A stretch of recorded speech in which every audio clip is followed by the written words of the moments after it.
Olá, estamos com a missão de fazer um diagnóstico das potencialidades das regiões mineiras e discutir as possibilidades de crescimento, principalmente nesse momento de crise. O programa de hoje vai discutir as principais demandas, entraves e gargalos para o desenvolvimento da região metropolitana de Belo Horizonte e do território central. Nossos convidados, que são parlamentares ligados a essas regiões, vão falar também das ações da Assembleia nos últimos anos e que contribuíram para o desenvolvimento do Estado. Para essa conversa estão conosco os deputados Marília Campos, do PT, Irã Barbosa e Ivair Nogueira, ambos do MDB. Fique com a gente nesse Assembleia Debate que está só começando.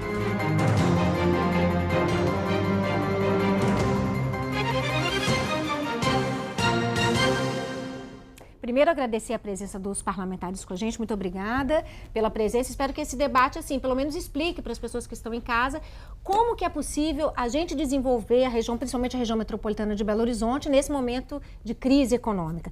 Queria fazer uma rodadinha inicial. Acho legal a gente falar do que vocês pensam que seriam os principais gargalos hoje, começando com o deputado Ivair. Pois é, nós estamos vivendo um momento crítico, né? Eu acho que são vários gargalos que impedem o crescimento ou, na verdade, tem um crescimento desordenado. Eu lembro, há muitos anos atrás, quando tinha o Plambel, que cuidava da organização aí da região metropolitana, e agora, recentemente, foi mudado, tem agência metropolitana, mas eu creio que muitos problemas têm afetado diretamente o crescimento da região metropolitana de Belo Horizonte. Por exemplo, nós temos a falta do metrô, que há 30 anos atrás foi prometido chegar até Betim, chegar ao Barreiro, né? Nós temos a questão do transporte coletivo, que hoje é de má qualidade, não tem atendido. Nós temos a questão do acesso, do chegar e sair de Belo Horizonte. Nós temos aí uma via expressa muito complicada, já hoje com um grande fluxo de veículos, é uma 381 também. E com isso, às vezes, afeta até a produção de uma Fiat Automóveis, que depende, né, já que ela trabalha no sistema Just Time, e ela tem sido prejudicada muito. Os empresários da região do senhor, que é mais Betim, né? Eles têm reclamado muito disso? Muito, têm reclamado muito. Da logística. Né? E nós temos aí a questão dos lixões, nós temos a questão da mobilidade urbana, nós temos vários temas a serem discutidos aqui que eu acho que afeta diretamente. Nós não podemos ter, por exemplo, uma cidade igual Betim, foi prometida há 30 anos o metrô, que hoje as pessoas nem acreditam mais. Mas pelo menos um trem metropolitano, eles dão prioridade ao transporte de carga. Tudo bem que a carga é importante, ela não pode ter nenhum problema ali de congestionamento, mas eu acho que o trem metropolitano, com pouco dinheiro, você poderia voltar ao passado, que antigamente era chamado de subúrbio, né? E hoje o pessoal precisa de um subsídio e esse transporte era subsidiado, eu acho que de grande interesse. Nós temos a questão da segurança pública, né, que está um caos, né? Os efetivos, tanto da Polícia Civil como da Polícia Militar, não atendem à demanda necessária. No caso da de Betim, por exemplo, nós estamos com a deficiência de mais 300 policiais. Aí não há nenhum comandante, não há delegado que consiga dar à população aquela segurança necessária e nós vivemos num clima de insegurança. Prova disso foi os ônibus que foram incendiados aí, na região metropolitana como um todo, né? E eu acredito que são várias ações, são vários desafios que o próximo governante vai ter que enfrentar para colocar o trem nos trilhos. Ok. Deputada Marília, a questão do transporte para a senhora é importante também, como gargalo e como desafio. Vamos considerar primeiro o seguinte, o cidadão hoje, ele mora em Betim, mas trabalha em Contagem, às vezes estuda em Belo Horizonte. Então nós não temos hoje um cidadão e uma cidadã que mora e trabalha apenas numa cidade. Ele é um cidadão metropolitano. Então, é a partir desse entendimento que nós temos que pensar em políticas públicas que facilitem a vida desse cidadão e dessa cidadã. Questão do transporte coletivo. É insustentável esse transporte coletivo que a gente tem, esse transporte público. Primeiro, o transporte rodoviário, que é completamente insuficiente, ineficaz. Né? Quem mora em Ribeirão das Neves ou quem mora em Esmeraldas, por exemplo, quem mora em Esmeraldas hoje gasta 4 horas de ônibus para trabalhar em Belo Horizonte e um transporte caríssimo. Né? É humanamente então, impossível. se você considera hoje a vida do cidadão metropolitano, é insustentável essa política pública do transporte coletivo, particularmente o transporte rodoviário. E o transporte ferroviário, que é a nossa briga agora em Minas Gerais, para aproveitar este momento onde poderão ser renovadas as concessões e garantir investimento para investir na malha ferroviária, particularmente no transporte de passageiros, nós temos trilhos que passam em 22 cidades. Se a gente colocar transporte de passageiros, colocar o trem nessas cidades, particularmente no colar metropolitano, a gente garante mais qualidade de vida. Mas eu acho que o problema nosso não é só transporte, infelizmente. O problema do saneamento também, né? Nós temos várias cidades hoje na região metropolitana que são abastecidas com caminhão-pipa. Ribeirão das Neves tem problema de abastecimento de água, Esmeraldas tem problema de abastecimento de água, Brumadinho tem problema. Eu fiz audiências públicas em todas essas cidades para discutir o seguinte, que era importante a Copasa intervir e garantir o fornecimento de água regular para o cidadão e para a cidadã. Então, pensar em desenvolvimento da região metropolitana, nós temos que garantir infraestrutura. Infraestrutura é transporte, é pavimentação asfáltica, é saneamento básico e enfrentar um grande problema hoje das cidades que estão em torno de Belo Horizonte, que são os loteamentos clandestinos. Loteamentos clandestinos que vão lá, vendem o lote mais barato, sem água, sem luz, sem pavimentação asfáltica, sem equipamentos públicos como educação e saúde, e o cidadão reivindica o tempo todo das prefeituras esse investimento depois que ele já está morando lá. Essa é uma situação gravíssima da região metropolitana. Então vamos destrinchar esses pontos depois. Deputado Irã, só rapidamente, no geral, o principal gargalo ou principais? Acho que o principal, o Ivair e a Marília já falaram, o transporte público é realmente o grande gargalo, porque o grande problema da região metropolitana foi a falta de planejamento. Quando você tem o acesso tão longe a hospitais, a escolas, a meios diferentes de educação, ao emprego, você cria a necessidade de mobilidade. Você cria a necessidade de mobilidade e não tem uma mobilidade que funciona, você, obviamente, vai colocar esse caos todo que a gente está vivendo. O ideal não seria o cidadão sair de Esmeraldas ou de Betim para ir trabalhar em Belo Horizonte, por exemplo. Seria ele conseguir ter acesso às mesmas coisas nessas mesmas regiões. E esse é um grande problema que precisa ser enfrentado até de maneira macro, ou seja, o Estado tem como fazer sem burocratizar, que esse é outra grande questão também. A burocracia que se enfrenta quando se quer resolver esses problemas coletivamente. São as hierarquias entre prefeitura, entre a agência metropolitana, entre diferentes órgãos do Estado, que criam uma burocracia que muitas vezes acaba mais atrapalhando o desenvolvimento do que ajudando. Como foi falado aqui pelos deputados e também pelo deputado Irã, a questão do transporte ferroviário, né? Com a intenção de reforçar esse transporte ferroviário e fortalecer essa modalidade em Minas, a Assembleia criou uma comissão extraordinária pró-ferrovias mineiras. Os deputados pretendem debater o potencial do transporte ferroviário de cargas e passageiros em Minas. A primeira linha férrea no estado foi construída em 1867, ainda na época do Império. Em 1961, as ferrovias mineiras chegaram a ter 8.400 quilômetros de extensão, segundo historiadores. De lá para cá, trens, estações e trilhos vêm perdendo espaço para rodovias e sofrendo com o abandono do poder público. Atualmente, 3 empresas têm a concessão federal para operar em Minas. As companhias utilizam apenas 1/3 da malha disponível, o que faz com que as ferrovias representem apenas 30% da estrutura de transporte de cargas e passageiros. Nós temos uma linha abandonada, que é a Bahia-Minas, e que passa pelo Jequitinhonha, e que pode perfeitamente retirar toda a produção que hoje tem que enfrentar um caminhão até o Porto de Santos, até o Porto do Rio de Janeiro. Sendo que, se tivéssemos a linha férrea, toda essa produção poderia ser escoada para o Porto de Caravelas, na Bahia, por exemplo, muito mais próximo. A nova comissão vai realizar audiências e debates públicos, visitas técnicas e reuniões com convidados.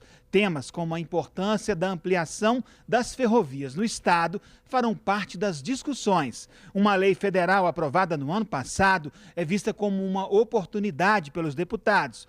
A norma renova os contratos de concessão, mas garante contrapartidas das empresas e a criação de um fundo para a conservação e melhorias da malha. A palavra aqui para a deputada Marília Campos, que é vice-presidente da Comissão Pró Ferrovias. Já tem novidades, vocês já estiveram na Agência Nacional de Transporte Terrestre. O que foi falado para vocês lá? Pois é, muito importante a nossa articulação hoje. Imaginem que, Irã e Ivair, que os recursos que poderão vir da renovação das concessões das ferrovias, já existe um acordo, projeto para investir tudo em São Paulo. Em São Paulo está fazendo um ferroanel, está compartilhando transporte passageiro e transporte cargas, e Minas, que produz grãos, e Minas, que produz minérios, o dinheiro que poderia estar sendo investido aqui está indo embora para São Paulo. Então, essa comissão que foi criada aqui na Assembleia, ela é muito importante para que a gente articule não só os mineiros e as mineiras, mas também aqueles que estão lá em Brasília para brigar por Minas Gerais. Porque essa é a oportunidade que a gente poderá ter para investir na malha ferroviária para o transporte de cargas e transporte de passageiros. Marília, até com relação a isso, que eu acho que é fundamental, né? E é preciso que o governo... Parece que Minas fica esquecido aí nesse investimento, né? E agora, recentemente, eu hoje até estava ouvindo, o prefeito de Belo Horizonte está conseguindo com a VLI, né, recursos para tentar resolver aqui a questão do anel, fruto de uma indenização que a concessionária da rede ferroviária, a antiga rede ferroviária, vai ter que executar. Como vai executar em alguns trechos aqui, mas existe o impasse da desapropriação, quem paga, quem não paga. Existe, mas olha, para você ter uma ideia, chamado burocracia. Mas olha aqui, eles estão... a gente estava em audiência agora, é uma ação do Ministério Público, então eles estão tirando o recurso que poderia ser investido em ferrovia para investir em obras na rodovia. E não é a primeira vez, porque... Esse é um problema sério. Você pega o metrô, o próprio problema do metrô, quando a gente discute, por que o metrô... Todo programa que faz é o problema do metrô. Porque o problema do metrô é muito mais grave. Hoje, o nosso metrô tem uma tarifa que é, na verdade, 40% maior do que ela deveria ser, porque o nosso metrô é superavitário, ou seja, ele dá lucro. E esses 40% que ele tem de lucro é utilizado para poder bancar os metrôs de Ceará e de Pernambuco. Rio de Janeiro também, mas Rio de Janeiro não é superavitário, ele empata. Então, na verdade, nós estamos, para você ter uma ideia, o metrô em Pernambuco, em Recife, arrecada 1,5 milhão por ano numa passagem de 50 centavos, tá? E gasta 26.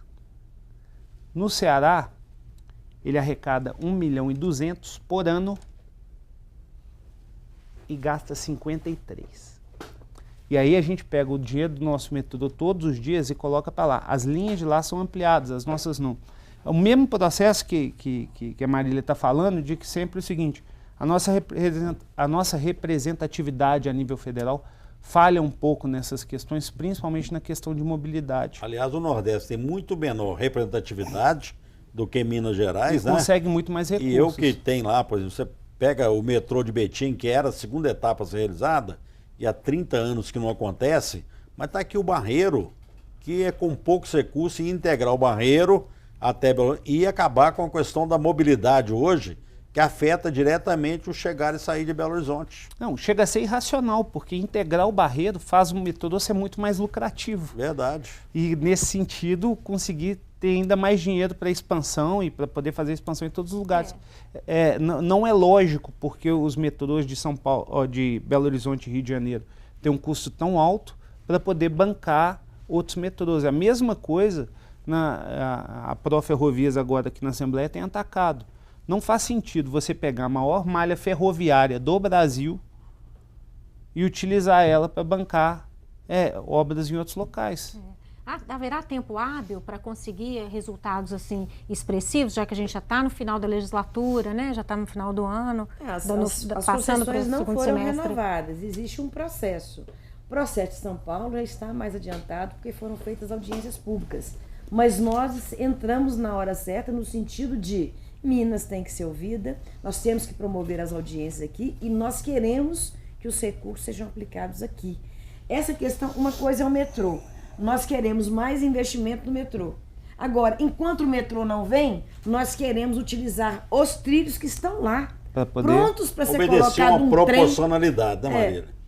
Então, acho que São Paulo tem as ferrovias, Minas tem, a maior área nossa aqui, então tem que haver uma proporcionalidade, e é neste momento da licitação é que nós temos que dar o grito no bom sentido. Em São Paulo está sendo compartilhado o trem de carga e o trem de passageiro.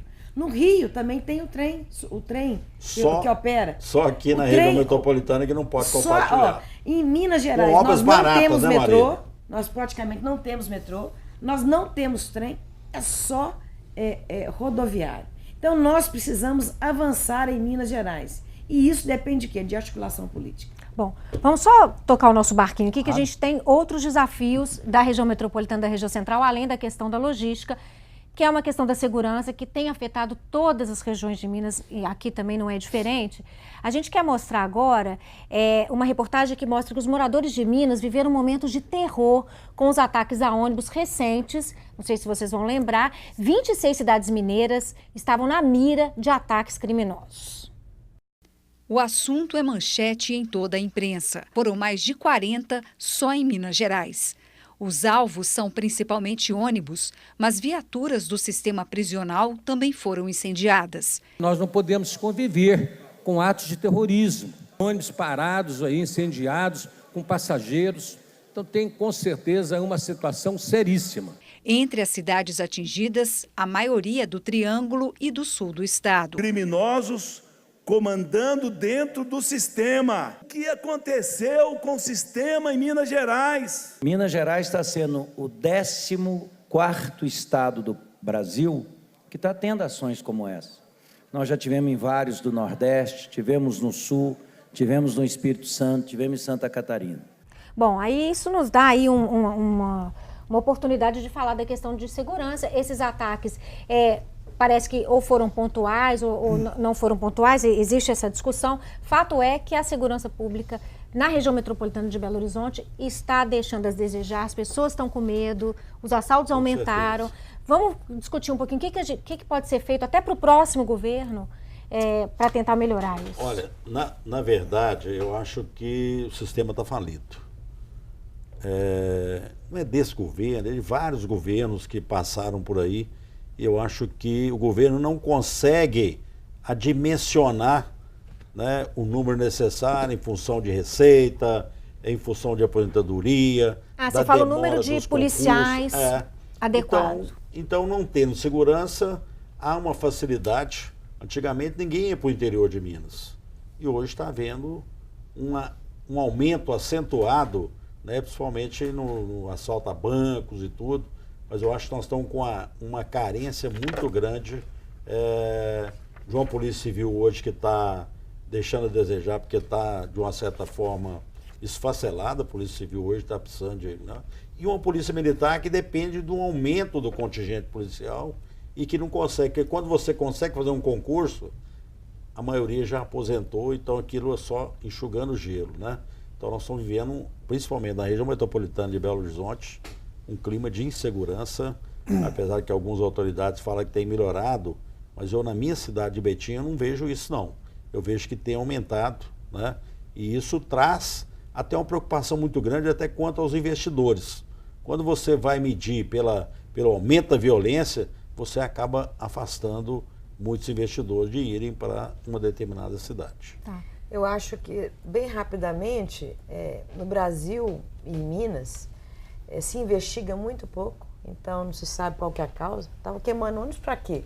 A população ficou apavorada, mas e aí? Qual que é a satisfação que você dá para a sociedade? Basta falar que prenderam alguns, 40, 50? Ou então é o terror pelo terror, né? É o terror então, mesmo. nós precisamos cobrar mais de uma política de segurança que ela investigue mais, que nos aponte causas, porque é através do enfrentamento das causas que a gente tem mais resultado.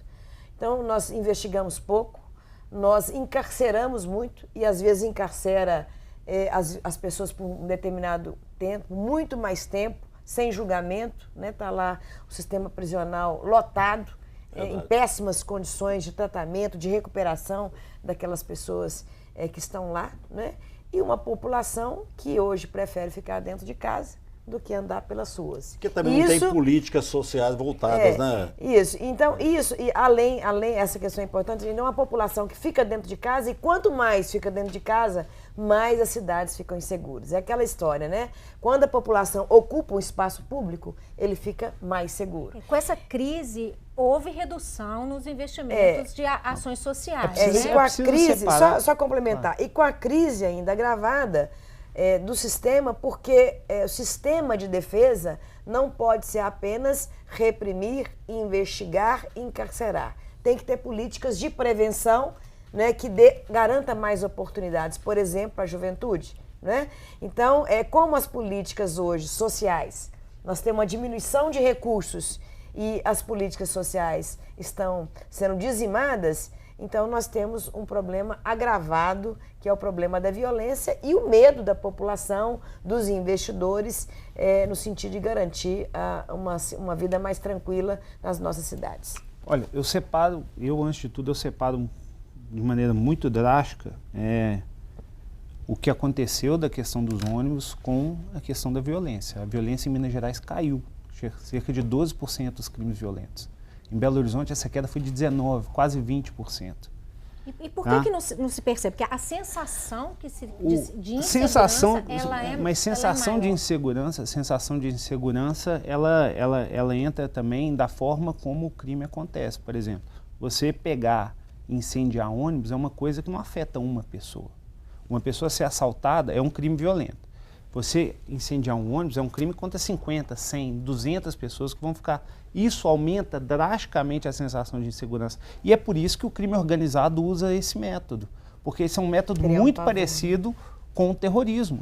Você faz isso justamente para aterrorizar. Agora, o problema brasileiro hoje é que a gente tem o crime está organizado e as instituições brasileiras não estão respondendo a tempo.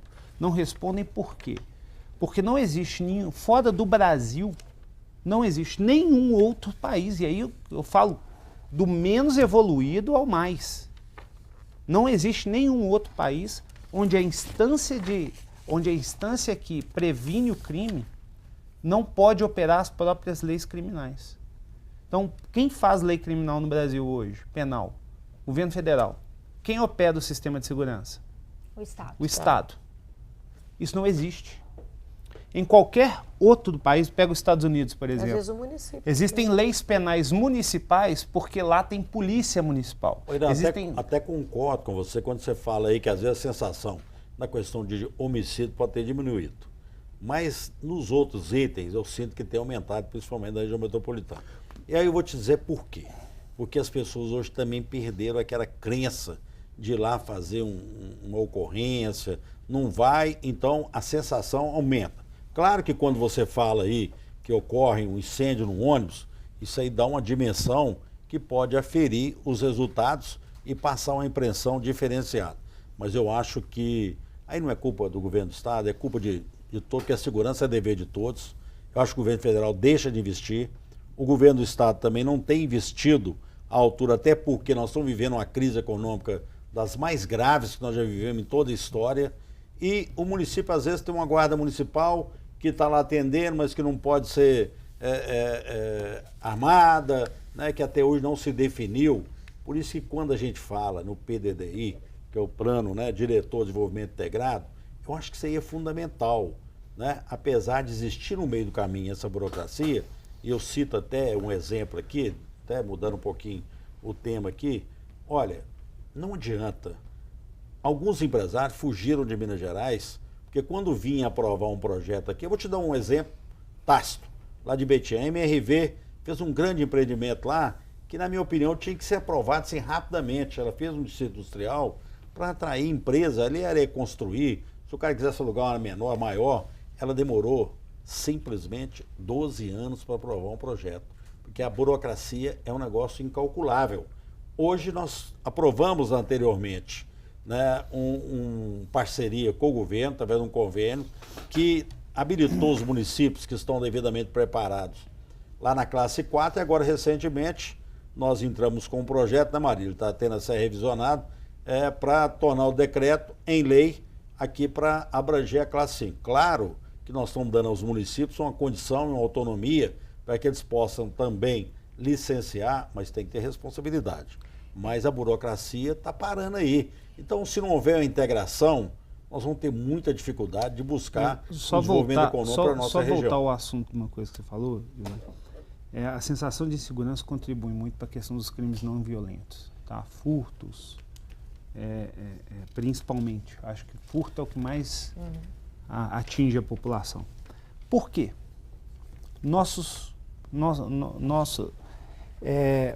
Nunca se prendeu tanto no Brasil, tá? E resultado disso, o nosso sistema carcerário está superlotado. Por que está superlotado? Alguns anos atrás se criou a jurisprudência que é onde os crimes de menor potencial ofensivo não vão para dentro de uma penitenciária enquanto elas estiverem superlotadas. Isso cria dentro do próprio, de quem pratica o crime, do próprio policial, dois sentimentos que são muito parecidos. Eu vejo isso absolutamente todo dia, converso com vários policiais, todos me falam a mesma coisa. É a sensação de estar enxugando gelo. Você pega aquele menino que estava furtando, leva ele para a delegacia, o delegado autua, indicia, mas solta. E ele volta a cometer E ele volta a cometer o crime porque não tem uma vaga para ele no sistema penal. E pior, o policial, a partir do momento que ele prendeu, ele está se comprometendo a uns 100 números, tá? De, vamos dizer, 20 a 25 anos de testemunhos em juízo sobre aquele crime. Cada pessoa que um policial prende são 25 anos de diferentes processos penais que ele vai ter que comparecer em juízo para prestar depoimento, tal. Um policial, quando ele aposenta, ele não para de trabalhar. Nossa Senhora. Eu conheço vários policiais aposentados que vão quase que diariamente à justiça poder prestar depoimento sobre algum crime que aconteceu 15, 16 anos atrás. Então, isso é um processo onde o próprio sistema de segurança se cansa de entrar dentro daquele processo. E a gente precisa mudar. Isso vem pela própria lentidão, pela própria sobrecarga do judiciário. Ou seja, o nosso sistema ele precisa mudar muito, e ele precisa mudar muito rápido. Ele não pode ficar centralizado no governo federal do jeito que está. Isso eu falo das regras e dos recursos. Ele não pode ficar burocratizado do jeito que está, a nível de sobrecarga do judiciário e permitir que o sistema prisional fique tão superlotado. E ele não pode ficar do jeito que está, no sentido de que o policial não se sinta confortável mais em fazer uma prisão quando ele acha que a prisão é de menor potencial ofensivo. Nós estamos discutindo segurança, né? Mas eu acho que o mais importante, nós não estamos falando. Se não tiver ocupação da juventude, sim, com escola de tempo integral, com investimento no esporte, a prevenção é sempre mais barata. Investimento no espaço urbano. Nós estamos no curativo, investimento no espaço urbano. Eu, mas a Maria, tivemos lá numa área ali em Contagem, na Maria de um parque, uma área espetacular lá, que podia estar servindo para 1000 coisas lá, multiuso, né? Está lá abandonada. Sujeita a ser invadida lá. Então, quer dizer, não tem uma política pública voltada para a ocupação da juventude. Não é só aumentar o contingente policial. Nós temos que buscar ações paralelas aí, sim, e isso é dever de todos. Principalmente porque um adolescente não pode pensar que o crime compensa mais do que estar vivendo uma vida honesta. Ou um policial desmotivado. Ou um policial desmotivado. Bom, vou pedir a licença de vocês para a gente fazer um rápido intervalo. Daqui a pouco a gente volta a falar dos desafios para o desenvolvimento da região metropolitana de Belo Horizonte. Até já.